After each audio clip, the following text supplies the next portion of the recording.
Ramzan steel furnace के मालिक अमान अल्लाह के घर पर गेट खो और पुलिस का मुश्तरका छापा, बेटा गिरफ्तार।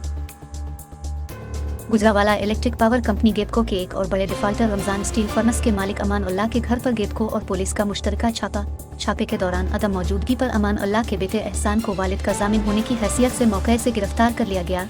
अमान अल्लाह गेपको का 2 करोड़ 60 लाख रुपए से जायद का डिफाल्टर है। तफसीलात के मुताबिक वजारत तवानाई की हिदायत पर गेपको रीजन में नादहिंदगान के खिलाफ कार्रवाइयों का सिलसिला जारी है। इस हवाले से गेपको टीमों ने पुलिस के हमरा एक और बड़े डिफाल्टर रमजान स्टील फर्नेस के मालिक अमान अल्लाह के घर पर छापा मारा। छापे के दौरान अदम मौजूदगी पर अमान अल्लाह के बेटे एहसान को अपने वालिद का जामिन होने की हैसियत से मौके से गिरफ्तार कर लिया गया है। अमान अल्लाह गेपको का 2 करोड़ 60 लाख रुपए से जायद का डिफाल्टर है। डिफाल्टर होने पर तहसीलदार रिकवरी ने अमान अल्लाह के वारंट गिरफ्तारी जारी कर रखे थे। चंद रोज कबल पुलिस रीड के दौरान एहसान अल्लाह ने वालिद को गिरफ्तार छूटिया से बचाने के लिए 2 रोज में रकम अदायगी की यकीन दहानी और जमानत दी थी। डिफाल्ट रकम की अदम अदायगी पर गेपको और पुलिस ने दोबारा रेड किया तो डिफाल्टर अमान अल्लाह का जामिन बेटा काबू आ गया। अमान अल्लाह की गिरफ्तारी के लिए भी पुलिस मुख्तलिफ जगहों पर छापे मार रही है।